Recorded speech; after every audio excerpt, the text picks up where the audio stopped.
पहिला क्वेश्चन आहे, MS वर्डमध्ये बेसलाईनच्या वर छापलेल्या संख्येला डॅश डॅश असे म्हणतात. ॲन्सर आहे सुपर स्क्रिप्ट्स असे म्हणतात. ठीक आहे, सुपर स्क्रिप्ट्स बहुतेकदा मित्रांनो गणितीय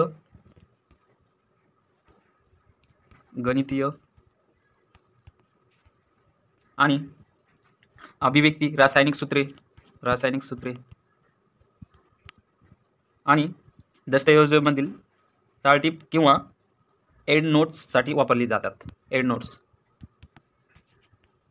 नोट्ससाठी वापरली जातात. ठीक आहे, तर नेक्स्ट क्वेश्चन बघूया. GDP फुल फॉर्म काय आहे? तर ॲन्सर आहे मित्रांनो ग्रॉस डोमेस्टिक प्रोडक्ट. ठीक आहे, स्थूल देशांतर्गत उत्पाद. ठीक आहे, ग्रॉस डोमेस्टिक प्रोडक्ट. आणि याच्यामध्ये या संकल्पनेत इतर माहिती येते मित्रांनो, ते बघूया डिटेल्समध्ये. तर याच्यामध्ये 1 इयरमध्ये देशाच्या सीमेअंतर्गत, समजा हे देश आहे आपलं, तर या सीमेअंतर्गत, समजा देशाच्या सीमेअंतर्गत आतमध्ये वस्तू आणि सेवांच्या अंतिम प्राईसनुसार GDP काढलं जातं मित्रांनो. ठीक आहे, भारतीय आणि परकीय व्यक्ती कोणते पण असो, इंडियामध्ये कमवलेलं उत्पन्न हा GST मध्ये धरला जातो. ठीक आहे, आय होप एवढं समजलं असेल. आणि जो याचा पर कॅपिटा आहे त्याचं पण बघून घेऊ. पर कॅपिटा म्हणजे दरडोई उत्पन्न आहे मित्रांनो. पर कॅपिटा म्हणजे दरडोई उत्पन्न, म्हणजे एका व्यक्तीचं मंथली किती उत्पन्न आहे याला दरडोई उत्पन्न असे म्हणतात. आता GDP भागिले पॉप्युलेशननुसार दरडोई उत्पन्न काढले जातात, लोकांचे सरासरी उत्पन्न होय. ठीक आहे, आता नेक्स्ट जी संकल्पना आहे आणि याच्यावरती क्वेश्चन येऊ शकतो मित्रांनो, त्यामुळं घेतलेलं आहे. आणि जी नेक्स्ट क्वेश्चन आहे हे आहे ऑप्शन ग्रॉस डोमेस्टिक प्रोडक्ट. हे तर झालं GDP. Net national product. आता NNP नेट नॅशनल प्रोडक्ट. उत्पन्न मिळवण्यासाठी किती खर्च करावा लागतो याच्यातून हे समजतं आपल्याला. आणि याच्यामध्ये फक्त निव्वळ उत्पादन दाखवते, घसाऱ्याचा परिणाम नसतो याच्यामध्ये. घसाऱ्याचा परिणाम नसतो,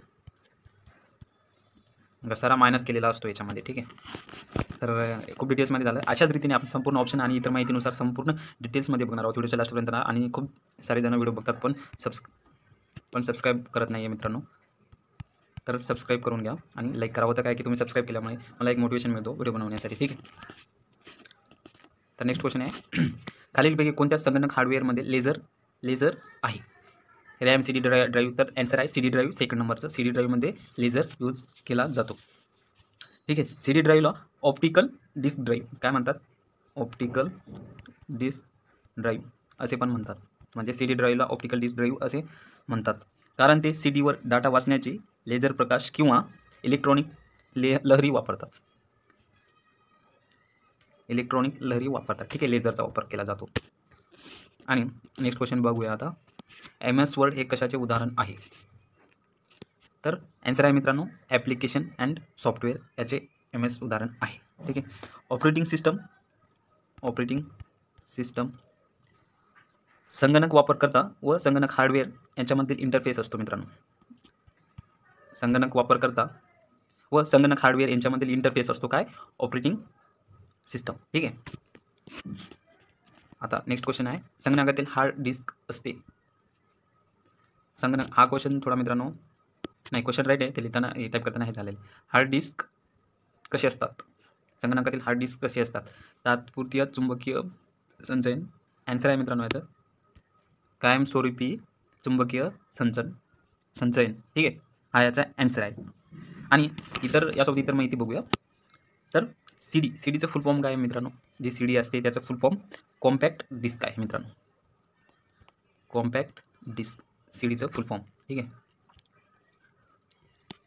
आणि CPUचं फुल फॉर्म आहे का माहिती कोणाला? असेल माहिती तर कमेंट करून सांगा मित्रांनो. CPUचं full form central processing unit हे CPUचं फुल फॉर्म आहे, सेंट्रल प्रोसेसिंग युनिट. आणि रोमचं काय आहे? तर मित्रांनो रोमचं फुल फॉर्म आहे रीड ओनली मेमोरी. ठीक आहे, रोमचं फुल फॉर्म. आणि SSDचं फुल फॉर्म बघूया आता, SSD.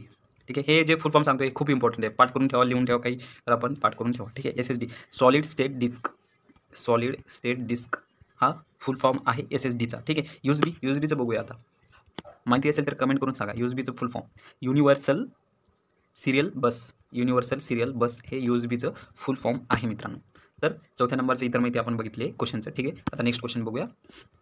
भारताचे आता हे काही वन लाइनर क्वेश्चन घेतलेले आहे. ठीक आहे. वन लाइनरमध्ये आपण GSचे क्वेश्चन बघणार आहोत. GS प्लस आपण कॉम्प्युटरचे क्वेश्चन बघितले अगोदर. कॉम्प्युटर 10 मार्कासाठी आहे मित्रांनो आणि इतर एक्झामसाठी पण खूप महत्त्वाचं आहे. PTCC बँकला 10 मार्कासाठी आहे. ठीक आहे. तर GSचे क्वेश्चन बघूया. तर भारताचे सध्याचे राष्ट्रपती कोण आहेत? द्रौपदी मुर्मू. ठीक आहे. महाराष्ट्र राज्याची राजधानी कोणती आहे? मुंबई. असा बेसिक वन लाइनर क्वेश्चन येऊ शकतात आपल्या PTCC बँकला. ठीक आहे. आणि भारताचे संविधान सभाचे अध्यक्ष कोण होते? राजेंद्र प्रसाद. ठीक आहे. जागतिक पर्यावरण दिन कधी साजरा केला जातो? 5 जूनला साजरा केला जातो. ठीक आहे. 9वा प्रश्न आहे मित्रांनो. वारली ही आदिवासी चित्रकला कोणत्या राज्याची आहे? महाराष्ट्र. वारली ही आपल्याला नाव वाचून वाटणार की केरळ तिकडे असेल समजा वेस्ट साईडला. ठीक आहे. वेस्ट किंवा ईस्ट साईडला, पण महाराष्ट्राची आहे मित्रांनो. ठीक आहे. गीत गोविंद हा ग्रंथ, या ग्रंथाचे लेखक कोण आहेत? जयदेव. ठीक आहे. जयदेव आहे. भारतामध्ये सर्वात लांब रेल्वे मार्ग कोणता आहे? डिब्रूगड ते कन्याकुमारी विवेक एक्सप्रेस हा आहे. आणि नोबेल पुरस्कार कोणत्या क्षेत्रात दिला जातो? भौतिकशास्त्र, रसायनशास्त्र, शारीरिकशास्त्र आणि वैद्यकशास्त्र या 4 घटकामध्ये, या 4 क्षेत्रात नोबेल पुरस्कार दिला जातो. कोणकोणते? भौतिकशास्त्र, रसायनशास्त्र, शारीरिकशास्त्र आणि वैद्यकशास्त्र. ठीक आहे. पद्मश्री पुरस्कार कोणत्या क्षेत्रातील योगदानासाठी दिला जातो? तर विविध क्षेत्रातील उत्कृष्ट कार्यासाठी, जसे की कला, शिक्षण, साहित्य, क्रीडा कार्य इत्यादीसाठी दिला जातो. ठीक आहे. आणि भारताची पहिली महिला पंतप्रधान कोण आहे? इंदिरा गांधी. सोपा क्वेश्चन आहे मित्रांनो, असे वन लाइनर क्वेश्चन विचारू शकतात. ठीक आहे. भारताची पहिली महिला राष्ट्रपती कोण होत्या? प्रतिभाताई पाटील. पहिल्या महिला राष्ट्रपती होत्या प्रतिभाताई पाटील. ठीक आहे.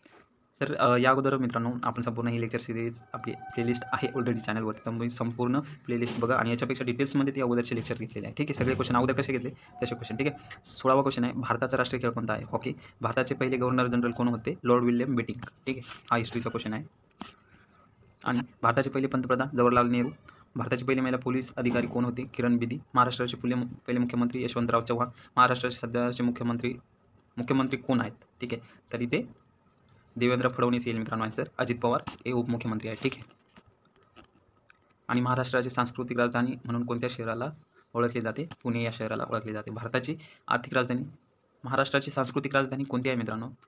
आन्सर रॉंग झालं आहे का? तुम्हाला माहिती असेल तर कमेंट करून सांगा. पुणे आहे की संभाजीनगर आहे की नागपूर आहे? कोणता आहे? कमेंट करून सांगा. मला हा रॉंग वाटतो. ठीक आहे. मीच क्वेश्चन काढलेला आहे, बट आय थिंक मला आठवण येत नाही आहे. ठीक आहे. भारताची आर्थिक राजधानी म्हणून कोणत्या शहराला ओळखले जाते? मुंबईला. ठीक आहे. भारताचे पहिले अणुबॉम्ब चाचणी ठिकाण कोणते होते? हे मला कमेंट करून तुम्ही सांगा. ठीक आहे. तर आजच्या व्हिडिओमध्ये एवढंच आणि ही लेक्चर सिरीज कंटिन्यू राहील. तुम्ही जर नवीन असाल तर चॅनलला सबस्क्राईब करून घ्या. ठीक आहे. थँक्यू. धन्यवाद.